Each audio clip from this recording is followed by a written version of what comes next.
Here's what he won. Eu fiz um vídeo há um tempo atrás falando dos piores spin-offs baseados em desenhos animados. Naquele vídeo eu mencionei o Crash Nebula, que foi um personagem nos Padrinhos Mágicos que teve um episódio especial, com animação diferente e tudo mais, e que era pra ser um spin-off dos Padrinhos Mágicos, era pra ser um show do Crash Nebula, mas deu errado e colocaram o episódio piloto do Crash Nebula como um episódio especial dos Padrinhos Mágicos. E me fez pensar, será que existem desenhos que têm episódios spin-offs? Episódios que focam em personagens secundários, que têm certas histórias no mundo em si do episódio, mas mesmo assim, são diferentes de tudo que o desenho normalmente tem? Eu perguntei isso pra vocês no Twitter, @MrCartoonizando, e sim, tem muitos. Eu agradeço muito a vocês que me responderam no Twitter, porque eu queria muito fazer esse vídeo, mas eu não lembrava nenhum episódio, e enfim. O episódio de hoje vai ser comemorando esse tipo de episódio que sempre te pegam de surpresa e que vão se destacar sempre. Vamos ver os spin-offs de desenhos no próprio desenho.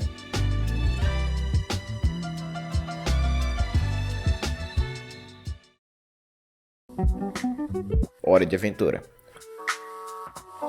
Ok, se preparem, porque Hora de Aventura vai aparecer muito nesse vídeo. Como o desenho continuou com a fórmula de fazer episódios de 11 minutos e cada um deles tendo que ser uma história diferente, os escritores tiveram que ser bem diferenciados e espertos quando eles iam falar do assunto de cada episódio. Esse é de fato o desenho com mais episódios especiais, episódios com animações diferentes e episódios com personagens secundários.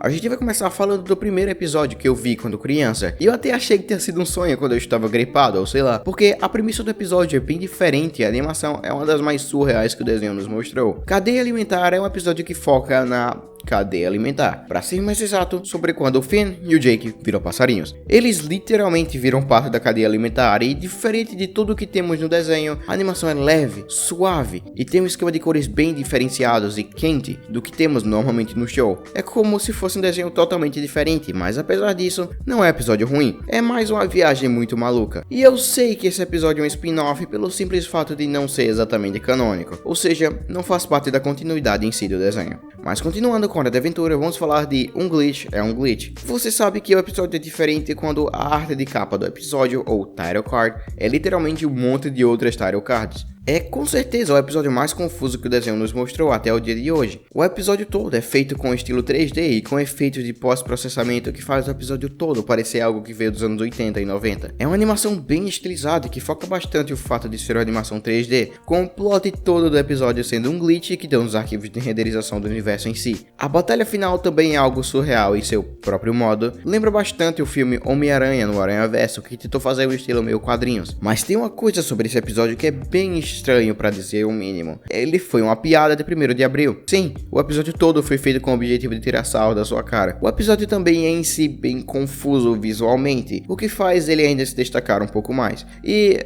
pera, a Princesa Jujuba tá descalço o episódio todo? Por quê? Mas agora vamos deixar animações e plots surreais de lado. Vamos falar agora de algo que acontece dentro da história do desenho, vulgo, é canônico, a cauda do Jake.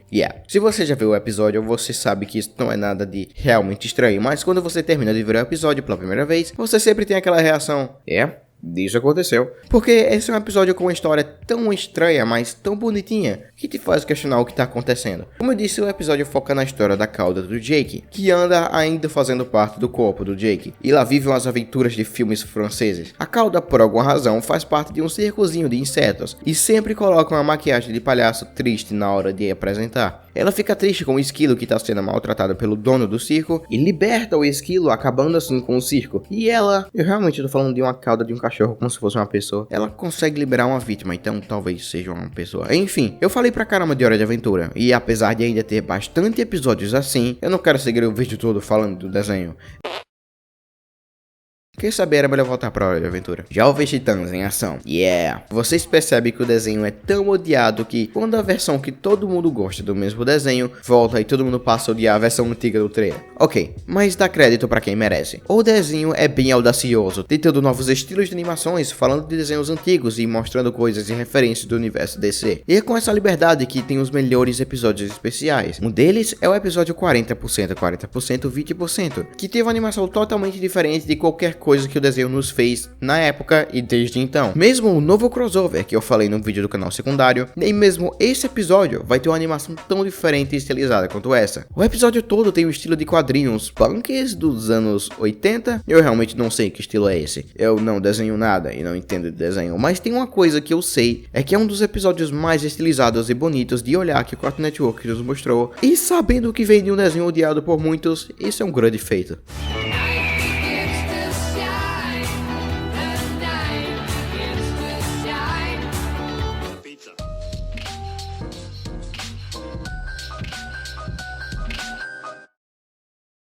My Little Pony.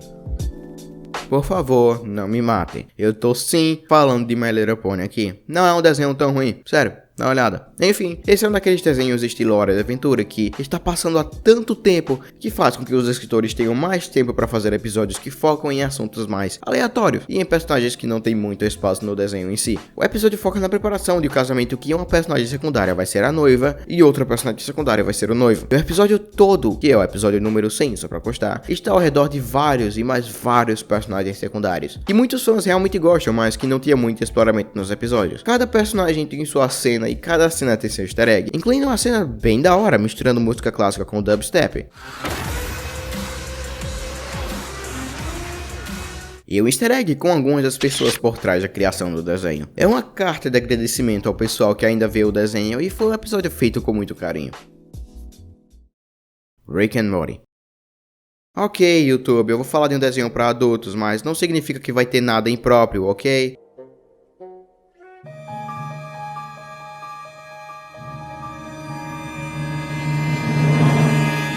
Ok, Rick and Morty, ou Mickey e Morty, é um ótimo desenho. É bem esperto para o tanto de coisa que aparece no desenho e tem personagens bem cativantes para o tão pouco que eles realmente interessam. E o Morty é um desses personagens. Ele é aquela criança que tem medo de tudo e sempre tá com o pé atrás de tudo que Rick promete a ele. E fica ainda mais bizarro quando o desenho nos apresenta o conceito de múltiplas realidades. E algumas dessas realidades, o Rick e o Morty têm versões de si mesmo com vários estilos diferentes. Um desses Mortys é na verdade o mestre do crime, onde ele consegue pegar todos os Mortys e faz de cada um deles o mais medroso possível sua própria versão. O episódio Problema na Ricklands mostra exatamente o contrário do que o título sugere. Ao invés de ter uma aventura na cidade perdida de Atlântida, a gente é mostrado a vida dos Mortys na cidade deles, onde os Mortys de estilos diferentes todos criam uma sociedade onde sempre tem alguém melhor que você. E o episódio todo é revelado ter um Morty do mal tomando conta da cidade agora. O mesmo Morty que controlou o Rick no episódio anterior. Esse episódio é uma continuação spin-off, onde o foco do episódio são os personagens que provavelmente ninguém quer saber a respeito, junto com a história do desenho em si.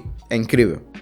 E agora, para não deixar alguns de fora, vamos falar das menções honrosas. Bob Esponja Calça Quadrada é um Natal esponjoso. Hoje em dia, Bob Esponja já tá tendo mais e mais episódios spin-offs, mas hoje a gente vai falar de um que é um dos mais bonitinhos que o desenho já teve, justamente por não ter um humor nojento ou qualquer coisa que faria você ter vergonha de ver o desenho. É um desenho bem bonitinho, que tem um estilo bem diferente, nada realmente canônico, então pode se considerar um spin-off, mas depende do seu ponto de vista.